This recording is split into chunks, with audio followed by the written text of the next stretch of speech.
Good morning, dear students. My name is Pawan Kumar Sharma. I am the faculty of Electrical Engineering Department in SDIT College dosa. आज हम electric machine first के part 10 के बारे में बात करेंगे, जिसमें हम ट्रांसफार्मर से रिलेटेड कुछ न्यूमेरिकल सॉल्व आउट करेंगे, जिसमें हमारा पहला जो BTech third sem electrical machine first के पार्ट 10 के बारे में हम बात करने जा रहे हैं। जो पहला हमारा न्यूमेरिकल है ट्रांसफार्मर के बेस पे, वो है, पहले न्यूमेरिकल को हम पढ़ते हैं। The maximum efficiency of A 100 kVA, maximum efficiency of A 100 kVA single phase transformer is 98%। यानी जो मैक्सिमम एफिशिएंसी है, 100 kVA की रेटिंग है ट्रांसफार्मर की, सिंगल फेज ट्रांसफार्मर है, जिसकी जो मैक्सिमम एफिशिएंसी है वो कितनी है, 98% है। And occurs at 80% of full load at 0.8 power factor lagging. और यह कब मिलती है, फुल लोड के 80% में मिलती है, और पावर फैक्टर क्या रखा है, 0.8 power factor lagging power factor पर फुल लोड के 80% पर हमें जो ट्रांसफार्मर की एफिशिएंसी वो कितनी है, 98%। If the leakage impedance of transformer is 5%, यदि जो ट्रांसफार्मर का जो लीकेज इम्पीडेंस है वो कितना है, 5% है। Find the voltage regulation at full load, तो फुल लोड पे क्या ज्ञात करना, हमें वोल्टेज रेगुलेशन को डिटरमाइन करना है। तो सबसे पहले हमें क्या करना है, जो वोल्टेज रेगुलेशन का फॉर्मूला देखते हैं हम पहले। वोल्टेज रेगुलेशन होता क्या है, जो मैक्सिमम एफिशिएंसी, सबसे पहले मैक्सिमम एफिशिएंसी आपको दे रखी है, जो आपको डाटा दे रखा है न्यूमेरिकल में, वो देखते हैं हमें क्या दे रखा है। तो जो डाटा दे रखा है वो क्या है, एस की वैल्यू हमें दे रखी है, एस की वैल्यू कितनी दे रखी है, एपरेंट पावर की वैल्यू हमें दे रखी है, कितनी दे रखी है, B2I2, एस बराबर एपरेंट पावर बराबर B2I2M, कितना दे रखा है, 100 kVA।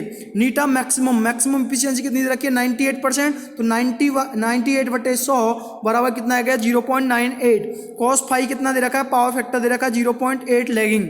ZEPU equivalent per unit leakage impedance भी हमें दे रखा है, कहाँ दे रखा है, देखो लीकेज इम्पीडेंस, ये रहा इक्विवेलेंट लीकेज इम्पीडेंस हमें दे रखा है कितना, 5%। Leakage impedance of transformer is 5%, तो equivalent per unit leakage impedance कितना दे रखा है, 5%, तो 5/100 करेंगे तो कितना आ जाएगा, 0.05 पर यूनिट। ये क्या आ गया, equivalent per unit leakage impedance 0.05 per unit, ठीक है। तो इसके बाद में ये 0.05 आया है, वो पर यूनिट में आया है, यानी equivalent per unit leakage impedance आ गया। अब मैक्सिमम एफिशिएंसी का फॉर्मूला क्या होता है, नीटा मैक्स बराबर MS cos of phi 2 upon MS cos of phi 2 plus के 2PI। चूँकि जो M है, जो फ्रैक्शन ऑफ ए लोड है, लोड वैल्यू यानी लोड करंट का फ्रैक्शन है, जहाँ पे जो M की वैल्यू है फुल लोड पर वो कितनी होती है, 1 होती है। लेकिन क्वेश्चन में हमसे क्या पूछा है कि जो मैक्सिमम एफिशिएंसी हमें मिल रही है वो 80% ऑफ फुल लोड, यानी फुल लोड के 80% पर हमें क्या मिल रही है, मैक्सिमम एफिशिएंसी। तो M की वैल्यू क्या हो जाएगी, 100, M बराबर क्या हो जाएगा, 1, यानी फुल लोड पर M की वैल्यू क्या होती है, 1, और फुल लोड के कितने परसेंट पर मिल रही है, 80% तक, 80% पर। तो फुल लोड का 80% निकाल दो, फुल लोड पर वैल्यू क्या होती है, M की 1, और 1 का 80%, 1 इंटू 80%, तो 1 इंटू 80/100, तो M की वैल्यू कितनी आ जाएगी, 0.8। तो M की वैल्यू हमारी क्या आ गई, 0.8। अब हमारा जो नीटा मैक्सिमम एफिशिएंसी का फॉर्मूला है, उसमें ये सारे पैरामीटर्स हैं, उनको सारे डाटा को हम पुटअप करते हैं। तो नीटा मैक्स बराबर क्या होता है, MS cos of phi 2 upon MS cos of phi 2 plus के 2PI। तो नीटा मैक्सिमम एफिशिएंसी कितनी आई थी, 0.98। M की वैल्यू अभी निकाली थी हमने, कितना आया, 0.8 इंटू एस दे रखा है 100 kVA इंटू पावर फैक्टर कितना दे रखा है, 0.8 lagging power factor upon M की वैल्यू कितनी है, 0.8। एस मतलब एपरेंट पावर या B2I2M की वैल्यू कितनी है, 100 kVA into cos phi 2 0.8 plus के 2PI। तो यहाँ से इसको सॉल्व आउट करेंगे तो कितना आ जाएगा, 0.8 इंटू 100 kVA को मैंने यदि वोल्ट एम्पियर में चेंज करना है तो कितना आ जाएगा, 100 into 1000 into 0.8 upon 0.8 into 100 kVA को यदि वोल्ट एम्पियर में कन्वर्ट करेंगे तो 100 इंटू 1000 इंटू 0.8 प्लस के 2PI। तो 0.98 ऊपर की जो न्यूमरेटर वाले पार्ट को हल करेंगे तो कितना आ जाएगा 64,000 अपॉन डिनोमिनेटर वाले पार्ट को ये से लेके यहाँ तक के पार्ट को हल करेंगे तो कितने आ जाएगा 64,000 प्लस के 2 pi 64,000 अपॉन 64,000 प्लस के 2 pi। तो अब यहाँ पे अपोजिट साइड हम मल्टीप्लाई कर देंगे इसका, तो 0.98 मल्टीप्लाई किससे होगा 64,000 प्लस के 2 pi से, इधर की साइड क्या रहेगा इक्वल टू 64,000 के, तो इसको अंदर मल्टीप्लाई करेंगे तो 0.98 को 64,000 से मल्टीप्लाई करेंगे तो कितना आ जाएगा 67,720 और 0.98 को 2 pi से मल्टीप्लाई करेंगे तो कितना आ जाएगा 1.96 pi बराबर किसके चल रहा है 64,000 के। तो 1.96 pi बराबर 64,000 माइनस के, बस इसको इधर की तरफ ले जाएंगे तो कितना आ जाएगा 62,720। ये वाली वैल्यू कितनी है 62,720, ये 67,720 नहीं है, ये कितना है 62,720। तो 64,000 माइनस के 62,720 करेंगे तो कितना आ जाएगा 1.96 pi बराबर 1280। तो pi की वैल्यू कितनी आ जाएगी 1280 अपॉन 1.96, तो pi की वैल्यू कितनी आ जाएगी 653 वाट। मतलब जो आयरन लॉसेज की वैल्यू कितनी आ जाएगी 653 वाट। चूंकि जो मैक्सिमम एफिशिएंसी पर होता क्या है, सिंस एट मैक्सिमम एफिशिएंसी पर होता क्या है, मैक्सिमम एफिशिएंसी की बात करेंगे तो m बराबर क्या होता है pi upon root pi upon PCFL, यानी pi where pi denotes the iron losses और PCFL is the full load copper losses. तो m बराबर क्या आ जाएगा root of pi upon PCFL। यहाँ पे हम दोनों साइड यदि स्क्वायर करेंगे इस वाली इक्वेशन का तो क्या आ जाएगा m स्क्वायर, इधर क्या हो जाएगा pi अपॉन PCFL। तो हमें किसकी फुल लोड पे कॉपर लॉस चाहिए, तो फुल लोड पे कॉपर लॉस क्या हो जाएगा pi अपॉन m स्क्वायर। तो pi upon m square, pi की वैल्यू कितनी आई थी 653 वाट अपॉन m की वैल्यू कितनी निकाली थी 0.8 का स्क्वायर। तो PCFL बराबर क्या आ जाएगा 653 अपॉन 0.8 का स्क्वायर क्या होता है 0.64। तो PCFL बराबर कितना आ जाएगा 1020.3। तो PCFL जो किसके बराबर ऑलमोस्ट इक्वल टू कितना आ गया 1020 वोल्ट, यानी फुल लोड पे कॉपर लॉस कितने का हो रहा है 1020 वोल्ट का। Voltage regulation at lagging power factor. अब हमें क्या ज्ञात करना है वोल्टेज रेगुलेशन ज्ञात करना है लैगिंग पावर फैक्टर पर।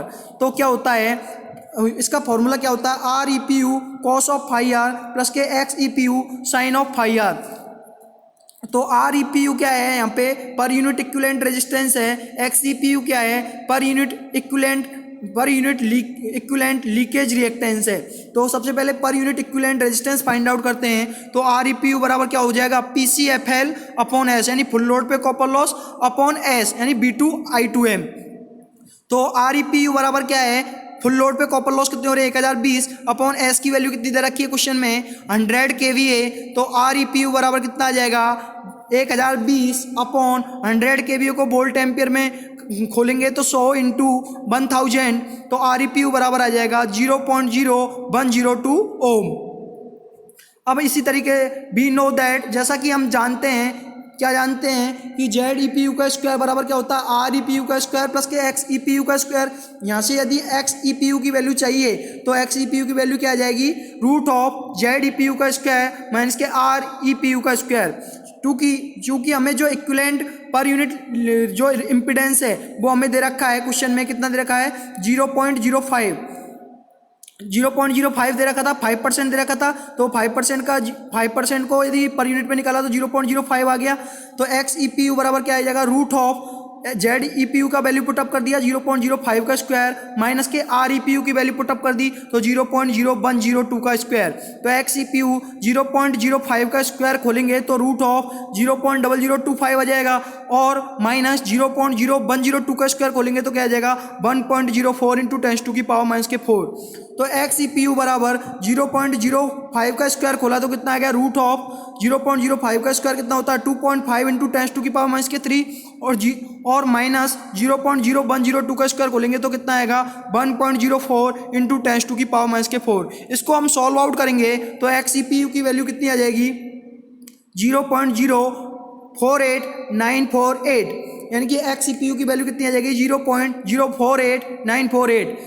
XEPU बराबर कितना आ जाएगा 0.04895, क्योंकि लास्ट में क्या आ रहा है 8 आ रहा है तो 1 बढ़ जाएगा तो 4 की जगह क्या हो जाएगा 5। तो XEPU बराबर क्या हो जाएगा 0.04895 ओम। इसकी यूनिट क्या है, ओम। तो voltage regulation at lagging power factor हम निकालेंगे तो क्या आ जाएगा, R E P U, formula क्या होता है, R E P U cos of phi R plus के X E P U sine of phi R. चूंकि हमें पावर फैक्टर दे रखा है, कॉस फाई आर की वैल्यू कितनी दे रखी है, 0.8 लैगिंग पावर फैक्टर। यदि हम यहाँ से फाई आर निकालेंगे तो फाई आर बराबर क्या आएगा, कॉस इनवर्स 0.8। तो फाई आर की वैल्यू कितनी हो जाएगी, कॉस इनवर्स 0.8 कितना होता है, 36.86 डिग्री। साइन फाई आर निकालना है तो फाई आर की वैल्यू पुटअप कर देंगे तो साइन ऑफ फाई आर की वैल्यू कितनी है, 36.86 डिग्री। तो साइन ऑफ फाई आर कितना आ जाएगा, 0.599 which is almost equal to 0.6। तो साइन फाई आर की वैल्यू कितनी आ गई, 0.96। साइन फाई आर की वैल्यू कितनी आ गई, 0.9 सॉरी साइन फाई आर की वैल्यू कितनी आ गई, 0.6। अब हम क्या करना है, वोल्टेज रेगुलेशन निकालना है एट लैगिंग पावर फैक्टर। तो वोल्ट अब वैल्यू पुट अप कर देते हैं फॉर्मूले में। Voltage regulation at lagging power factor formula क्या होता है, R E P U cos of phi R plus के X E P U sine of phi R. तो R E P U cos of phi R की जगह क्या रखोगे, are E P U की जगह आर ई पी यू की वैल्यू रख दी 0.0102 into cos of phi R, power factor कितना दे रखा था 0.8 प्लस के एक्स ई पी यू की जगह एक्स ई पी यू की वैल्यू रखेंगे 0.04895 इंटू साइन फाई आर की वैल्यू कितनी आई थी 0.6। इसको हल करेंगे तो कितना आ जाएगा 0.03753 पर यूनिट, 0.03753। इसको यदि परसेंटेज फॉर्म में चेंज करेंगे तो मल्टीप्लाई किससे करेंगे, 100 से, तो कितना आ जाएगा परसेंटेज फॉर्म में 3.753%। मतलब वोल्टेज रेगुलेशन कितना आ गया 3.753%। अब हमारा नेक्स्ट क्वेश्चन है, when a 100 kVA single phase transformer was tested. जब एक 100 kVA के सिंगल फेज ट्रांसफार्मर की टेस्टिंग की जाती है तो फॉलोइंग रिजल्ट्स आर ऑब्टेन्ड, तो निम्नलिखित परिणाम प्राप्त होते हैं। An open circuit the power consumed was 1300 what. जब ओपन सर्किट टेस्ट किया जाता है तो पावर कंज्यूम होती है वो कितनी होती है 1300 volt. On short circuit at full load current the power consumed was 1200 volt. और फुल लोड करंट पर जब शॉर्ट सर्किट टेस्ट उस पर परफॉर्म किया जाता है तो पावर कंज्यूम होती है वो कितनी है 1200 volt. Calculate the efficiency of transformer, transformer की एफिशिएंसी कैलकुलेट करो ऑन फुल लोड पर एंड हाफ फुल लोड, यानी फुल लोड के हाफ वाले पार्ट पर when working at unity power factor, जब ये एक यूनिटी पावर फैक्टर पर कार्य कर रहा है। यानी कि हमको एक बार तो क्या निकालनी है, जो ट्रांसफार्मर की एफिशिएंसी है वो फुल लोड पर निकालनी है, एक बार जो ट्रांसफार्मर की एफिशिएंसी निकालनी है वो फुल लोड के हाफ पार्ट पर यानी 1/2 फुल लोड पर हमें एफिशिएंसी फाइंड आउट करनी है। तो देखते हैं इसको, जो हमें डाटा दे रखा है वो क्या क्या दे रखा था। जो ओपन सर्किट टेस्ट जब हम परफॉर्म कर रहे थे तो पीआई की वैल्यू कितनी दे रखी थी 1300 वोल्ट। तो पीआई बराबर कितना आ गया 1300 वोल्ट। ओपन सर्किट टेस्ट हमने जब किया था तो उस टाइम पे जो आयरन लॉसेज की वैल्यू थी वो कितनी थी 1300 वोल्ट। तो ओपन सर्किट टेस्ट पे जो 1300 वोल्ट आयरन लॉसेज हो गए। अब हमने क्या किया, फुल लोड पे शॉर्ट सर्किट टेस्ट परफॉर्म किया तो फुल लोड पे जो कॉपर लॉसेज होते हैं, यानी शॉर्ट सर्किट टेस्ट क्या फाइंड आउट करने के लिए काम में आता है फुल लोड पे कॉपर लॉसेज को। तो फुल लोड पे कॉपर लॉसेज क्या हो गए 1200 वॉट के हो गए। पावर फैक्टर में क्या दे रखा है यूनिटी पावर फैक्टर, मतलब मींस 1 पावर फैक्टर है। एस जो एपरेंट पावर है या हमारा B2I2M की वैल्यू कितनी दे रखी है 100 kVA। हमें क्या ज्ञात करनी है, फुल लोड पे एफिशिएंसी नीटा FL हमें ज्ञात करना है, और दूसरा हमें हाफ फुल लोड पे हमें एफिशिएंसी निकालनी है नीटा 1/2 FL, यानी half load of full load का हाफ पार्ट, यानी फुल लोड का हाफ वाला पार्ट है उस पर हमें एफिशिएंसी निकालनी है नीटा 1/2 FL हमें फाइंड आउट करनी है। तो सबसे पहले हम फुल लोड पे एफिशिएंसी कैलकुलेट करते हैं। तो फुल लोड पे एफिशिएंसी कैलकुलेट करने का 2 फॉर्मूले हैं। एक तो ये है ऊपर दिया है जो नीटा FL बराबर आउटपुट अपॉन आउटपुट प्लस के लॉसेज। तो B2I2 कॉस ऑफ फाई 2 ये हमारा क्या था output upon output B2I2 cos of phi 2 plus के लॉसेज प्लस के PI is the iron losses plus के PCFL is the full load copper losses. यहाँ पे पहला फॉर्मूला तो ये है। दूसरा फॉर्मूला यदि हम देखें और नीटा FL बराबर MS cos of phi 2 upon MS cos of phi 2 plus के PI प्लस के M square PCFL, where M denotes the M, जहाँ पे जो M है फ्रिक्शन ऑफ लोड करंट, यानी कि फ्रिक्शन मतलब लोड करंट के फ्रिक्शन को डिनोट कर रहा है, यानी कितने लोड पर हमारा ऑपरेट हो रहा है, यानी हाफ लोड पर ऑपरेट हो रहा है या फुल लोड पे ऑपरेट हो रहा है, उसको डिनोट कौन कर रहा है, एम डिनोट कर रहा है। तो नीटा एफ एल यदि हम निकालेंगे, इस वाले फॉर्मूले से हम निकाल रहे हैं, तो नीटा एफ एल बराबर क्या हो जाएगा, एम की वैल्यू फुल लोड पर कितनी होती है 1, तो 1 इंटू एस की वैल्यू कितनी है, हमें क्वेश्चन में दे रखी है 100 kV है, तो 100 kV है। पावर फैक्टर कितना है, यूनिटी 1 इंटू अपॉन एम की वैल्यू 1, एस की वैल्यू 100 kV है, into cos of phi 2 unity, plus P I iron losses कितने वाट का हो रहा है, 1300 वाट का, प्लस के एम स्क्वायर, एम की वैल्यू कितनी रखनी है 1 का स्क्वायर, इंटू फुल लोड पे कॉपर लॉसेज कितने के हो रहे हैं 1200 वाट के। तो इसको हल करेंगे तो नीटा एफ एल बराबर क्या आ जाएगा, 1 इंटू 100 इंटू 100 केवीओ को खोलोगे तो के वोल्ट एम्पियर में, तो 100 इंटू 1000 इंटू 1 अपॉन 1 इंटू 100 केवीओ को खोलोगे तो 100 इंटू वोल्ट एम्पियर में चेंज करोगे तो 100 इंटू 1000 इंटू 1 प्लस के 1300 जो आयरन लॉसेज है, प्लस के जो हमारा 1200 इंटू 1 का स्क्वायर करोगे तो क्या आएगा 1200 जो हमारे फुल लोड पे कॉपर लॉसेज है। तो नीटा एफ एल बराबर क्या आ जाएगा, यानी फुल लोड पे जो हमारी इफिशियंसी है वो कितनी आ जाएगी, ऊपर वाले न्यूमरेटर वाले पार्ट को हल करेंगे तो ये आएगा, और डिनोमिनेटर वाले पार्ट को हम हल करते हैं तो ये आता है, इस वाले पार्ट को हल करने पर हमारा आता है ये प्लस के 1300 प्लस के 1200। हाँ, तो नीटा एफ एल बराबर क्या आ जाएगा, 1 इंटू 10⁵ अपॉन 102500, मतलब जो ये वाले पार्ट को हम सॉल्व आउट करेंगे तो कितना आ जाएगी फुल लोड पे एफिशिएंसी 0.9756 पर यूनिट में, यानी पर यूनिट में जो नीटा फुल लोड पे एफिशिएंसी है वो कितनी आ जाएगी 0.9756। अब हमको क्या करना है, फुल लोड के हाफ पार्ट पे एफिशिएंसी निकालनी है, हाफ ऑफ फुल लोड, यानी फुल लोड का हाफ पार्ट यानी 1/2 पार्ट, यानी फुल लोड के 1/2 पार्ट पर हमें एफिशिएंसी फाइंड आउट करनी है। तो एट फुल लोड, जैसा कि हम जानते हैं फुल लोड पे एम की वैल्यू क्या होती है 1, लेकिन ये क्या कह रहा है हाफ ऑफ फुल लोड, यानी फुल लोड के हाफ पार्ट पे एफिशिएंसी हमें ज्ञात करनी है। तो एम बराबर क्या हो जाएगा, फुल लोड पे वैल्यू कितनी होती है 1 एम की, तो हाफ पार्ट पे निकालनी है तो 1 का कितना पार्ट निकालना, 1/2 पार्ट, तो 1 इंटू 1/2, तो एम की वैल्यू कितनी आ जाएगी 1/2। तो हाफ ऑफ फुल लोड पे एम की वैल्यू कितनी आ जाएगी 1/2। तो नीटा किस पे निकालनी है हमको 1/2 एफ एल, यानी 1/2 फुल लोड पर हमें एफिशिएंसी निकालनी है। तो क्या हो जाएगी वैल्यू, फॉर्मूला वही है M S cos of phi 2 upon M S cos of phi 2 plus के पी आई प्लस के M square P C F L. अब यहाँ पे जो नीटा कितने पे निकालने हैं 1/2 एफ एल पे, तो एम की वैल्यू कितनी आएगी 1/2 प्लस इंटू एस की जगह 100 kVA इंटू पावर फैक्टर क्या है यूनिटी अपॉन एम की जगह 1/2 into S 100 kVA, power factor क्या है यूनिटी, प्लस के आयरन लॉसेज कितने के हैं 1300 प्लस के एम स्क्वायर, एम का स्क्वायर 1/2 का square into P C F L, यानी फुल लोड पे कॉपर लॉसेज कितने के हो रहे हैं 1200 के।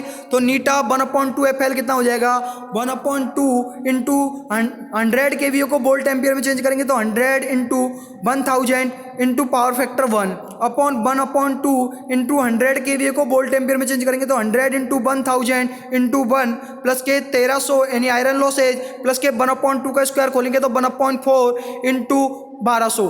तो यहाँ से 2 से ये 100 कट गया तो 50 बार कट गया, ऊपर भी 2 से 100 कट गया तो 50 बार कट गया। तो ऊपर क्या आ गया नीटा 1/2 एफ एल बराबर क्या आ गया 50 इंटू 1000 अपॉन 50 इंटू 1000 प्लस के 1300 प्लस के 300।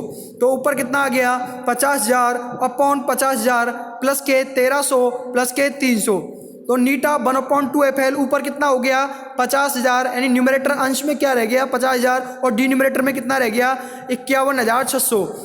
इसको हम सॉल्व आउट करेंगे तो नीटा 1/2 एफ एल यानी हाफ लोड पर जो हमारी इफिशियंसी है वो कितनी आ जाएगी 0.9689 इन पर यूनिट। अगला हमारा क्वेश्चन है, तीसरा क्वेश्चन हम देखते हैं। ए 125 kVA ट्रांसफॉर्मर, एक 125 kVA का ट्रांसफॉर्मर है, having primary voltage of 2000 volt, जिसका जो प्राइमरी साइड का वोल्टेज है वो कितना है 2000 वोल्ट है, एट 50 हर्ट्ज फ्रीक्वेंसी है, has 182 primary and 40 secondary number of turns, यानी प्राइमरी नंबर ऑफ टर्न्स कितने हैं 182 हैं और सेकेंडरी साइड की तरफ जो नंबर ऑफ टर्न्स है वो कितने हैं 40 हैं। नेग्लेक्टिंग लॉसेज, लॉसेज जो हो रहे हैं उनको हमें क्या करना है नेग्लेक्ट करना है। कैलकुलेट क्या करना है the full load primary and secondary current, यानी फुल लोड पे प्राइमरी करंट कितना फ्लो हो रहा है और सेकेंडरी करंट कितना फ्लो हो रहा है। Then no load secondary induced EMF, no load पर जो सेकेंडरी पर ईएमएफ कितना इंड्यूस हो रहा है। Maximum flux in the core में फ्लक्स कितना है। तो हमें जो डाटा दे रखा था वो क्या दे रखा था, जो हमें डाटा क्वेश्चन में दिया है वो V1 बराबर दे रखा है। हमें क्वेश्चन में कितना आया है, प्राइमरी वोल्टेज हमें दे रखा है 2000 वोल्ट, फ्रीक्वेंसी दे रखी है 50 hertz, N1 number of turns in primary winding कितना दे रखा है 182 और N2 number of turns in secondary winding 40 दे रखा है। हमें क्या ज्ञात करना है, फुल लोड पर प्राइमरी करंट I1 ज्ञात करना है, फुल लोड पर सेकेंडरी करंट I2 हमें ज्ञात करना है। Then no load secondary induced EMF E2 हमें ज्ञात करना है और φm यानी मैक्सिमम फ्लक्स हमें ज्ञात करना है, कोर में जो मैक्सिमम फ्लक्स है वो हमें ज्ञात करना है। और S की वैल्यू हमें दे रखी है B2 I2M की वैल्यू कितनी दे रखी है 125 kVA। ये क्या है B2 I2M, ये क्या है B2 I2M। S बराबर 125 kVA बराबर B2 I2M। तो kVA बराबर कैसे निकालते हैं, B1 I1 अपॉन 1000 बराबर B2 I2 अपॉन 1000, यानी कि जो वोल्ट एम्पियर अपॉन 1000 बराबर वोल्ट एम्पियर अपॉन 1000, ये 1000 है, ये 100 लिखा ही आ गया, ये क्या है 1000 है। तो B1 I1 upon 1000 upon B2 I2 upon 1000, तो KVA इंटू इससे मल्टीप्लाई करेंगे तो क्या आ जाएगा 1000 KVA इंटू 1000 बराबर V1 I1। यहाँ से I1 की वैल्यू कैलकुलेट करेंगे तो क्या आ जाएगा KVA इंटू 1000 अपॉन V1। तो KVA की वैल्यू कितनी थी 125, तो 125 इंटू 1000 अपॉन V1 की वैल्यू कितनी थी 2000 वोल्ट। तो तीन सुपर से 3 सुपर कैंसिल आउट हो गई, 3 जीरो से 3 जीरो कैंसिल, तो कितना आ गया 125 में 2 का डिवाइड करेंगे तो I1 की वैल्यू कितनी आ गई 62.5 एम्पियर। I1 की वैल्यू कितनी आ गई 62.5 एम्पियर। वी नो दैट, जैसा कि हम जानते हैं, हमने ये ट्रांसफार्मर में शुरुआत में पढ़ा था I1 T1 equal to I2 T2, I1 T1 equal to I2 T2। तो यहाँ से I2 की वैल्यू निकालेंगे तो कितना आ जाएगा I1 T1 अपॉन I2। तो I2 बराबर क्या आ जाएगा, I1 की वैल्यू कितनी आई थी अभी 62.5 ampere into T1 is the number of turns in primary winding कितने थे 182 upon T2 is the number of turns in secondary winding कितने थे 40। तो I2 का वैल्यू यदि हम सॉल्व आउट करेंगे तो कितना आएगा 11375 अपॉन 40। तो I2 बराबर कितना आ जाएगा 284.375 which is almost approximately equal to I2 बराबर कितना आ जाएगा 284.4 एम्पियर। यानी सेकेंडरी साइड की तरफ जो करंट फ्लो हो रहा है वो कितना फ्लो हो रहा है 284.4 एम्पियर। जैसा कि हम जानते हैं वी नो दैट, जैसा कि हमने ये रिलेशन देखा था E1 अपॉन T1 बराबर E2 अपॉन T2। चूँकि आइडियल ट्रांसफार्मर की हम बात करते हैं तो जो EMF इंड्यूस हो रहा है प्राइमरी साइड की तरफ वो टर्मिनल वोल्टेज के बराबर होता है। इसी तरीके से जो सेकेंडरी साइड की तरफ जब हमारा जो EMF इंड्यूस होता है वो हमारा सेकेंडरी साइड के टर्मिनल वोल्टेज के समानुपाती होता है। तो आइडियल ट्रांसफार्मर में कंडीशन क्या है E1 बराबर V1 और E2 बराबर V2। तो यहाँ से E1 अपॉन T1 बराबर E2 अपॉन T2। हमें यदि E2 चाहिए तो E2 की वैल्यू क्या हो जाएगी, हमें क्या करना है, देखो दूसरा हमें क्या ज्ञात करना है क्वेश्चन में देखते हैं। The no load secondary induced EMF, यानी सेकेंडरी इंड्यूस्ड EMF हमें ज्ञात करना है, मतलब E2 हमें कैलकुलेट करना है। सेकेंडरी इंड्यूस्ड EMF E2 ज्ञात करना है तो E2 बराबर क्या हो जाएगा E1 T2 upon T1। E1 की value 2000 into T2 is the number of turns in secondary winding 40 है upon T1 is the number of turns in primary winding 182 है। तो E2 बराबर कितना आ जाएगा 2000 इंटू 40 अपॉन 182। तो E2 बराबर कितना आ जाएगा, इसको सॉल्व आउट करेंगे तो 80,000 अपॉन 182, यानी कि 80,000 अपॉन 182 आ जाएगा। E2 को सॉल्व आउट करेंगे तो आएगा 439.56। तो E2 which is almost equal to 439.6 volt, यानी E2 की वैल्यू कितनी आ गई E2 बराबर 439.6 439.6 वोल्ट। यानी EMF सेकेंडरी साइड की तरफ जो EMF इंड्यूस हो रहा है वो क्या आ गया 439.6 वोल्ट। अब हमें क्या निकालना है, जैसा कि हम जानते हैं मैक्सिमम फ्लक्स डेंसिटी अभी हमें और ज्ञात करनी है। तीसरे पार्ट में हमें क्या पूछा था, मैक्सिमम फ्लक्स पूछा था, ना कि density, maximum flux in the core. तो मैक्सिमम फ्लक्स निकालना है तो ईएमएफ इक्वेशन ट्रांसफार्मर की क्या होती थी, E1 बराबर 4.44 एफ T1 की जगह हम N1 भी लिख सकते हैं। यहाँ पे मैंने जो नंबर ऑफ टर्न्स है उनको T1 और T2 के द्वारा रिप्रेजेंट किया है, तो मैंने क्या लिखा है इसको T1। तो 5M बराबर क्या आ जाएगा, E1 अपॉन 4.44 एफ T1। तो 5F बराबर E1 क्या आया, E1 is the primary induced voltage, तो कितना था 2000 वोल्ट, E1 क्या था 2000 वोल्ट अपॉन 4.44 इंटू फ्रीक्वेंसी कितनी थी 50 hertz into T1 is the number of turns in primary winding 182। तो 5M बराबर क्या आ जाएगा 2000 अपॉन, इसको सॉल्व आउट करेंगे तो कितना आ जाएगा 40,404 40,404। तो 5M यदि निकालेंगे तो 2000 में इसका डिवाइड बाई करेंगे 40,404 से, तो 5M मैक्सिमम फ्लक्स जो कोर में है वो कितना आ जाएगा 0.495। तो ये थे हमारे आज न्यूमेरिकल, जो हमने ट्रांसफार्मर के बेसिस पे हमने जो न्यूमेरिकल किए हैं वो थे 3 न्यूमेरिकल हमने किए। इफिशियंसी के बारे में हमने न्यूमेरिकल किया, वोल्टेज रेगुलेशन के बारे में हमने न्यूमेरिकल किया। कल हमने पार्ट नंबर 9 में open circuit short circuit test के ऊपर बेस पे न्यूमेरिकल किया। Thank you dear students, thank you.